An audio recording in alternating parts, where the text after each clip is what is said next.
Before we dive into today's terrifying tale, make sure to hit that like button and subscribe to my channel. Don't forget to click the bell icon so you never miss a spine-chilling story. Let's get into it. The Eye. I woke up in complete darkness, my head swathed in a thick cloth that made it impossible to see. My senses were disoriented, struggling to piece together my surroundings. I could make out only the vaguest shapes, and the oppressive darkness felt like it was closing in on me. The air was thick with an unsettling heaviness. I could hear the distinct sound of heavy breathing nearby, steady, almost rhythmic, but so close it sent chills down my spine. It was like the breath of something that was right there, watching me. My heart pounded in my chest, and I could barely muster the courage to move. Fear rooted me to the spot. The realization hit me with a cold, paralyzing force. I wasn't alone. The breath continued, unwavering and heavy, and I was acutely aware of a presence looming over me. My mind raced, trying to grasp any hint of where I was or who was there with me. But all I could do was lie still, trapped in a state of helpless dread, praying that whatever was out there wouldn't notice me. The silence was shattered by the sound of movement. I felt the cloth on my head begin to shift. It was as if someone was handling it with deliberate slowness, and I could only brace myself for what would come next. The cloth was pulled away, and a blinding light pierced through, making me squint and shield my eyes. As my vision adjusted, I saw him. A man stood before me, towering at about 1.80 meters. He was dressed in ragged white clothing that looked like it hadn't been washed in ages, paired with dirty jeans that hung loosely on his gaunt frame. His appearance was so distressing that I struggled to take it all in.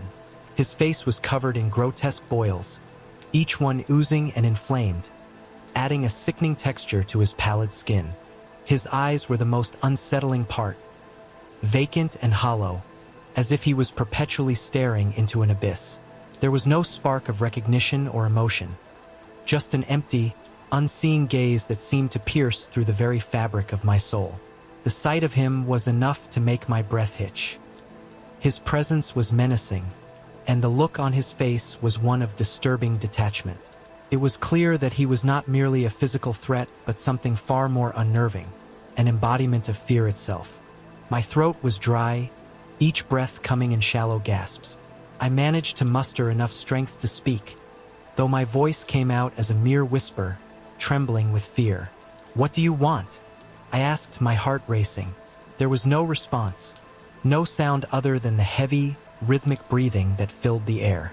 "Who are you?" I tried again, my voice barely more than a croak. He remained silent. The only movement was the slow, deliberate advance of his hand toward my face. His motions were unerringly precise, like a predator stalking its prey. My mind screamed for me to move, to get away, but fear kept me paralyzed. "Don't touch me," I pleaded, my voice cracking with desperation. But it was a futile request. His filthy, stained fingers continued their inexorable approach, inching closer to my eye. I could see the grime under his nails and feel the oppressive weight of his gaze on my skin.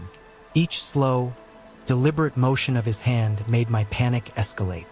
The feeling of his fingers closing in on my eye was the stuff of nightmares. I wanted to scream, to fight, but all I could do was lie there, immobilized by sheer terror. His fingers, filthy and cold, made contact with my eye. At first, it was just a dull pressure, but it quickly intensified into a searing agony. I could feel each shift of his grip as he began to apply more force, the pain escalating with every second. My screams tore through the air, a raw, primal sound of anguish and terror. It felt like my entire world was collapsing around me, each pulse of pain radiating from my eye and consuming my senses. He wasn't gentle. He pulled at my eye with a relentless grip. The sensation of his fingers digging into the delicate flesh around my socket was excruciating. My screams became a continuous, frantic wail as I felt the pressure build. It felt like my eye was being stretched beyond its limits, the pain so intense it was almost unbearable. Suddenly, I felt a sickening pop as he yanked my eye free.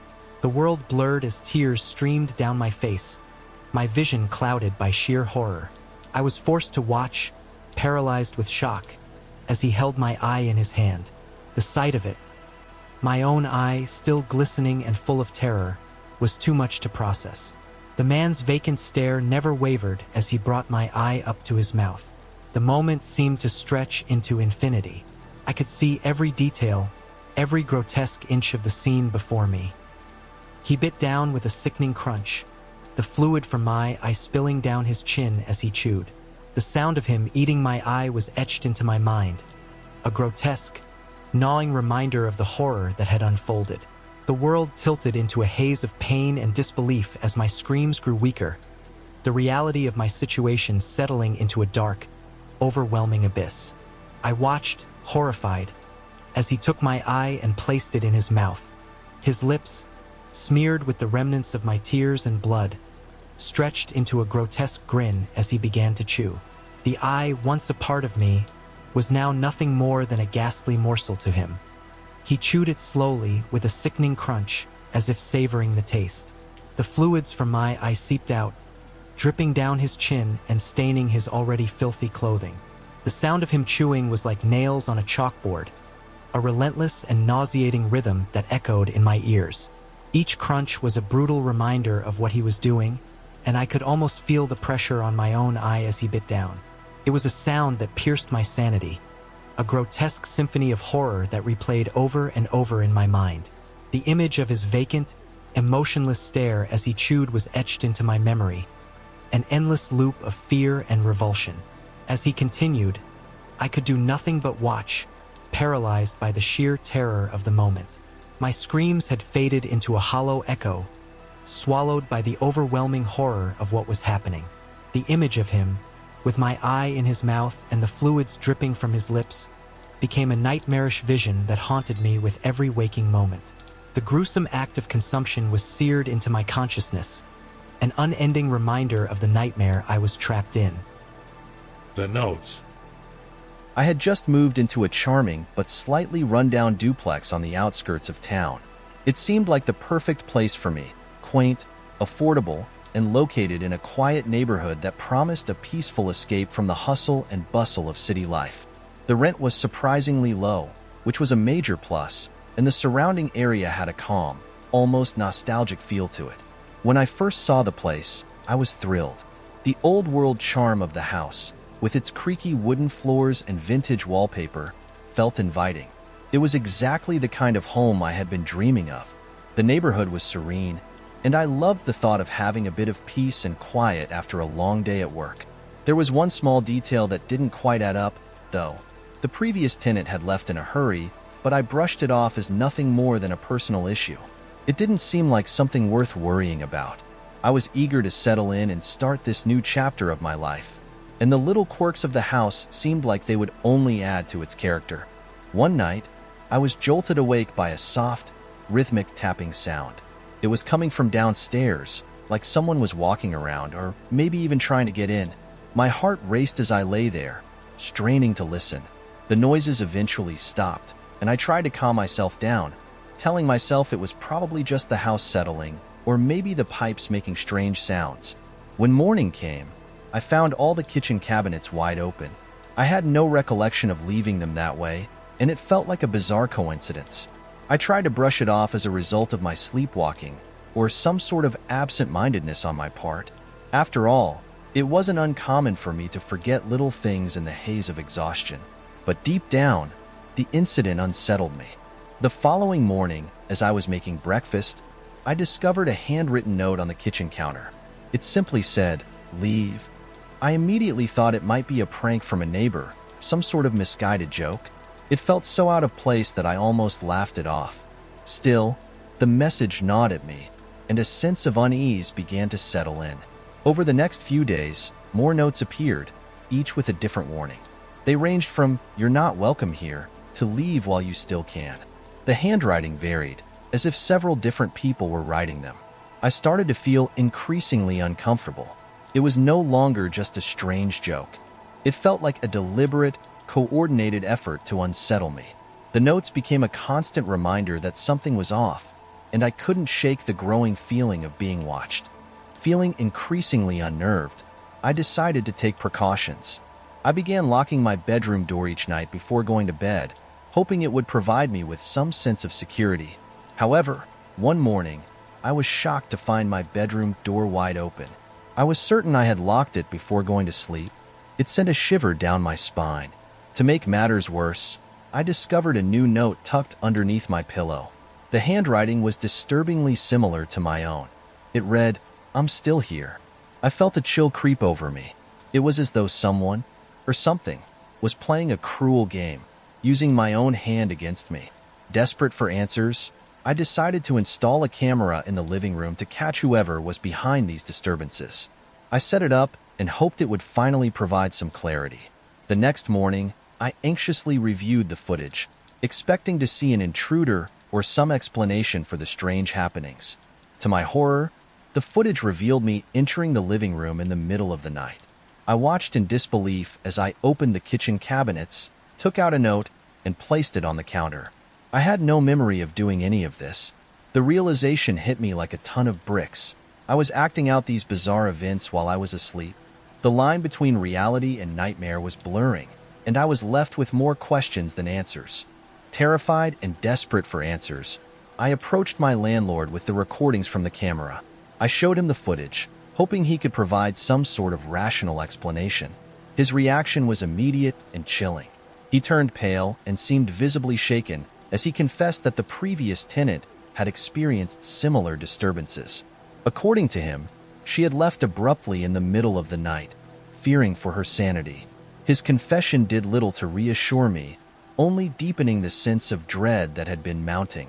Feeling a profound sense of terror and with no other viable option, I made the decision to move out the very next day. The experience had left me shaken to my core, and I was no longer willing to stay in a place where my own mind, or something else, was tormenting me. Even after moving out, the haunting memories lingered. I couldn't shake the feeling that something more sinister had been at play, whether it was a cruel prank, a psychological breakdown, or something far more malevolent. The unanswered questions and the chilling realization of what might have happened continue to haunt me. I find myself often wondering if I truly escaped the horror, or if it was merely waiting for me to return. Even after moving out, I couldn't escape the shadow of that nightmare. The experience had left an indelible mark on me. Sometimes, when I'm alone in my new place, I find myself checking under my pillow, half expecting to find another note waiting for me. The unease has become a constant companion, a lingering reminder of the terror I experienced in that old house. The questions about what really happened continue to haunt me. Was it all just a psychological game? A series of coincidental disturbances that shattered my sense of reality? Or was there something far more sinister at play? Something I'll never fully understand? The fear and uncertainty that came with that experience have left me with a gnawing sense of helplessness. The unsettling feeling that something malevolent could be lurking, waiting for me to discover its presence, remains with me. I can't shake the thought that perhaps I never truly escaped, that the darkness I encountered was merely waiting for me to return. The desert. I had always yearned for an escape from the relentless chaos of city life. The constant noise, the suffocating crowds, and the never-ending hustle had worn me down. So, when I finally got the chance to explore the desert, I leapt at it.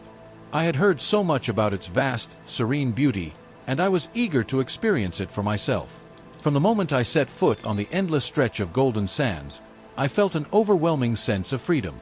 The silence was profound, almost sacred, and the sheer expanse of the landscape made me feel like a tiny speck in an infinite universe. The desert was everything I had hoped for and more. My guide, a quiet and knowledgeable man named Hassan, was my only companion on this journey. He had spent his entire life in the desert and knew its secrets well. He was a man of few words, but his presence was reassuring.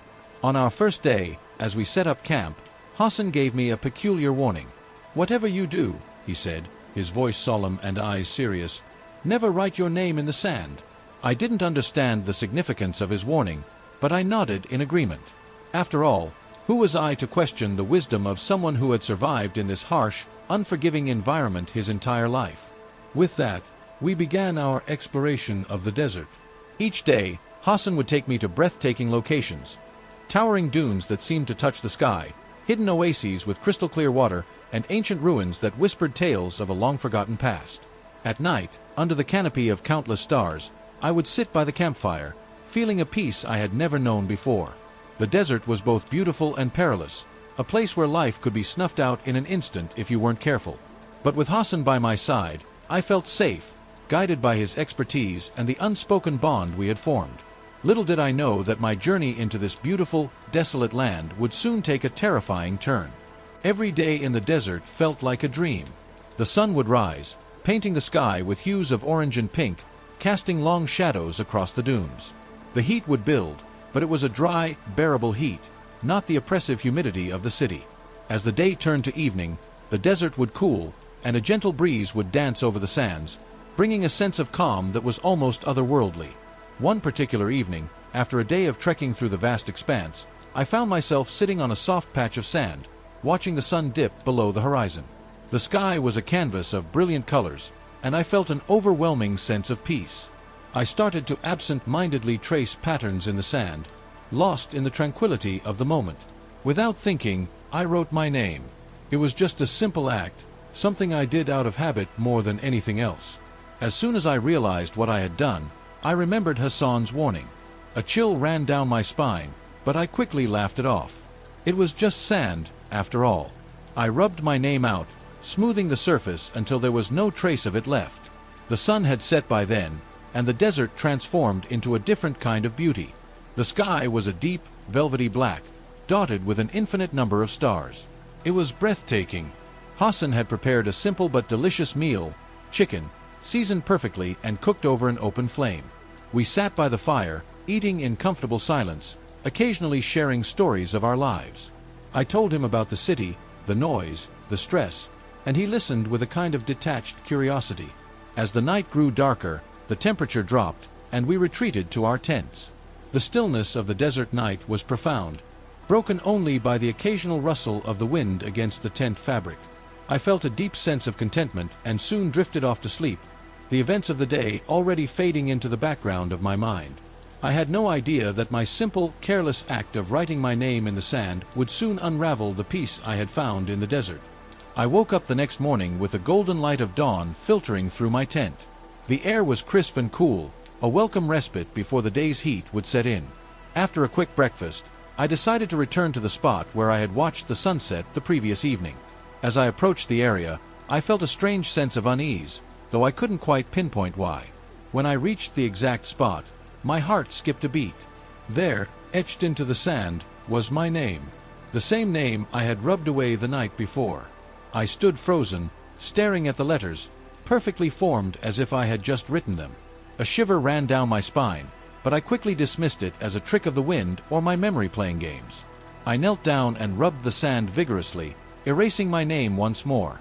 Satisfied, I stood up and took a few steps back.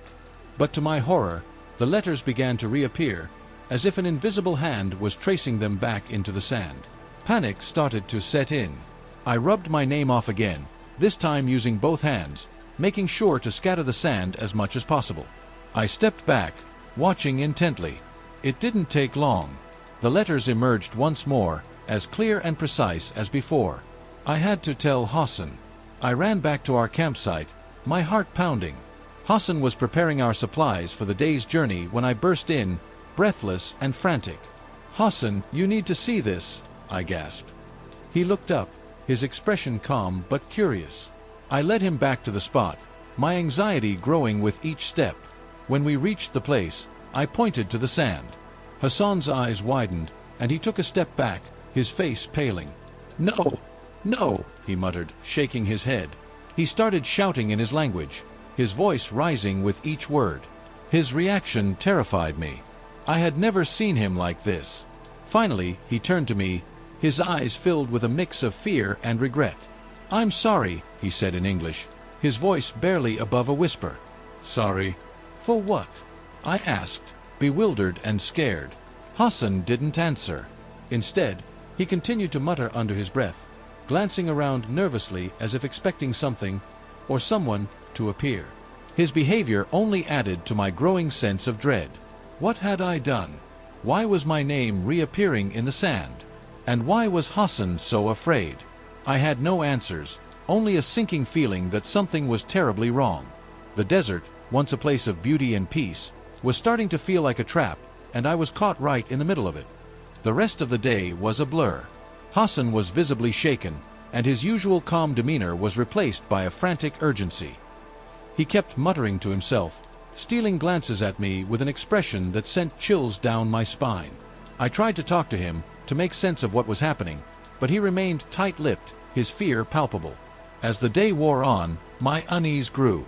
Everywhere I looked, I saw my name. It wasn't just in the spot where I had originally written it. It was spreading, appearing in places we hadn't even been to. It felt as though the desert itself was alive, intent on making my name known. I tried to ignore it, but the sight of my name scrawled across the sand in every direction was impossible to dismiss. By late afternoon, my name was everywhere. It grew larger, more prominent, dominating the landscape. Each letter seemed to pulse with a life of its own, as if the desert was trying to tell me something. I felt trapped, as if the vastness of the desert had shrunk down to a cage of sand and letters. Hassan's fear had reached a breaking point. He paced back and forth, glancing at the horizon as if contemplating escape. Finally, he turned to me, his face a mask of despair. "You belong to the desert now," he said, his voice trembling. "I'm sorry, but I cannot stay. I cannot help you." Before I could protest, before I could plead for an explanation, he was gone. He grabbed his belongings and ran towards our vehicle, his movements frantic and desperate. I watched in disbelief as he drove off, the sound of the engine fading into the vast emptiness. I was alone, completely and utterly alone. My only companions were the endless sands and the countless iterations of my name, written over and over again, mocking me. The desert, once my haven of peace and beauty, had become a nightmare. Panic set in. I ran from one spot to another, trying to rub out my name, but it was futile.